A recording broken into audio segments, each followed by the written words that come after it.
Hello and welcome. This video is a continuation of my previous video on the topic of the ancient Martians within Doom 3, so make sure to go check that video out before watching this one. The link is in the description. So for this video I will be covering potentially the most powerful weapon in all of Doom, the Soul Cube from Doom 3. So without further delay, let's begin.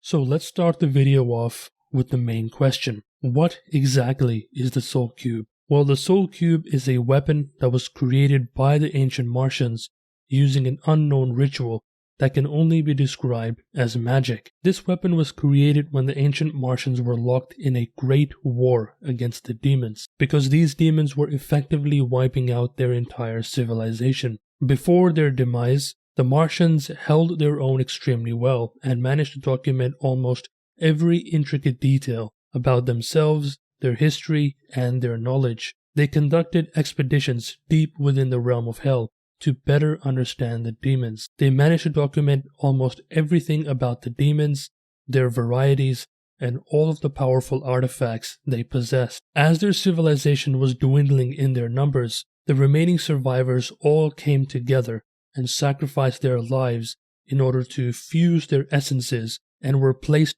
within a soul cube. This is shown and described in the third tablet that the UAC unearthed. So as we can see from the image prescribed on the tablet, we can see a group of humanoids being raised into a cube-like object. This is then further confirmed by multiple PDA logs throughout the game.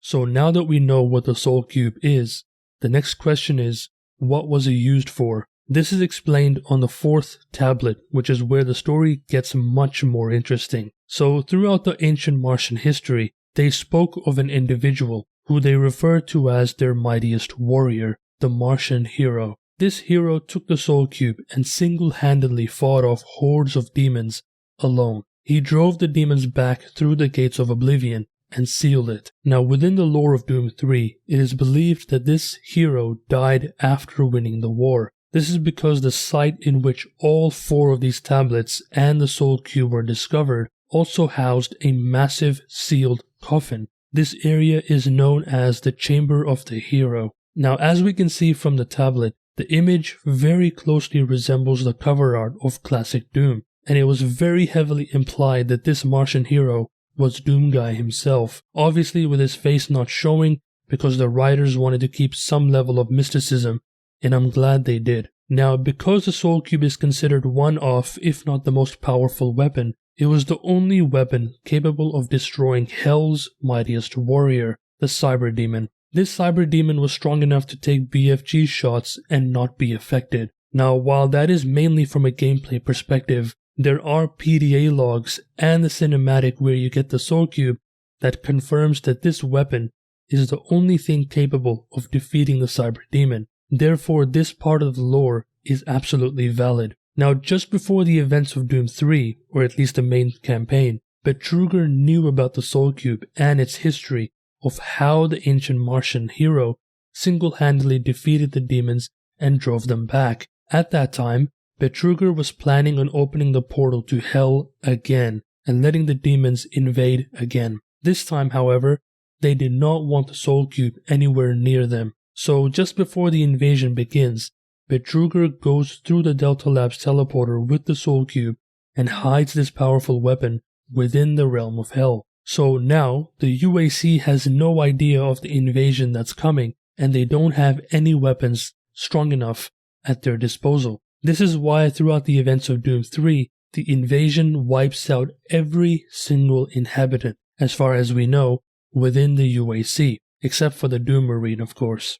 Now, one of the most interesting aspects of the Soul Cube is that it is a sentient being. It is an object that is fully alive and is able to communicate with the user through telepathy. We learn of this for the very first time when we go to Hell. During the fight with the boss that is guarding the Soul Cube, you'll hear whispers of a group of people all speaking in unison, effectively guiding you on how to defeat the boss. Save us!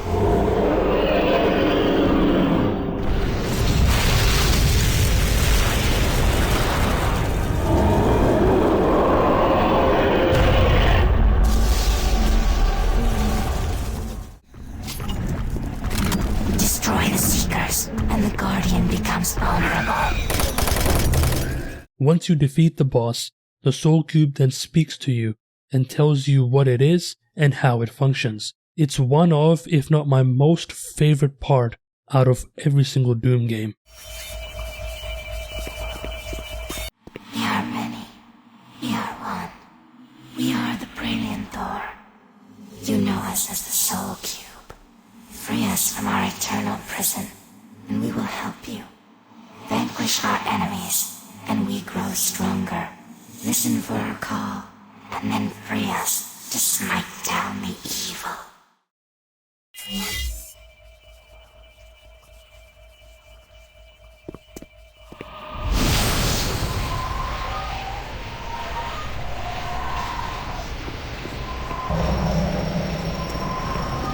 Destroying evil gives us life and makes us stronger.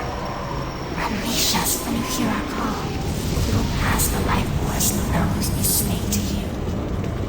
We foresee a great battle. The outcome is not clear. We are the only way to destroy Hell's mightiest warrior.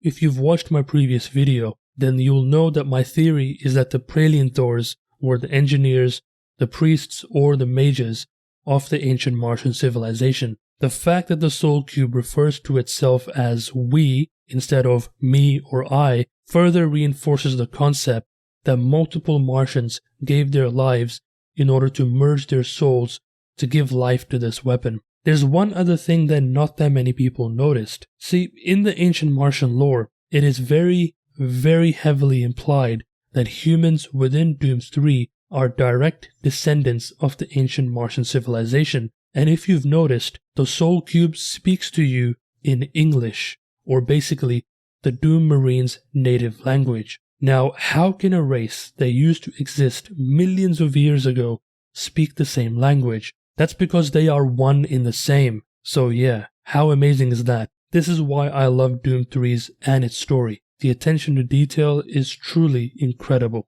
But again, how does the Soul Cube function? Well, this was discovered by two UAC scientists by the name of Larry Bullman and Ian McCormick. They both have a couple of PDAs that detail their process on determining how the Soul Cube works. So first, Larry decoded the runes that are etched on the Soul Cube itself and had a brief understanding on its function. He then passed on his findings to Ian McCormick, who was able to fully decode it and figure out exactly how it works. So first, I want to confirm that the Soul Cube is magical in nature. Why?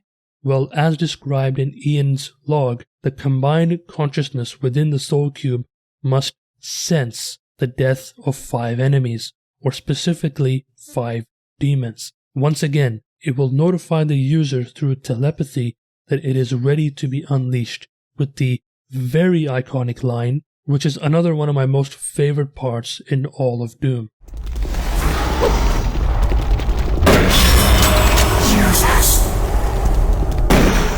So once the Soul Cube is unleashed, it then seeks out the strongest demon nearby and instantly kills it. The Soul Cube is so powerful that it can instantly kill powerful enemies like the Hell Knights, who are meant to be the equivalent to the Baron of Hell. It is even stronger than the BFG. It also has an added magical effect, so once it kills the strongest demon, or any demon for that matter, it then magically transfers its life essence into the user and heals their injuries. The stronger the demon, the more the user will heal. In fact, the Soul Cube was the only weapon capable of defeating the Cyber Demon, who was one of the strongest demons they had in the invasion, the strongest being the Maledict himself, of course.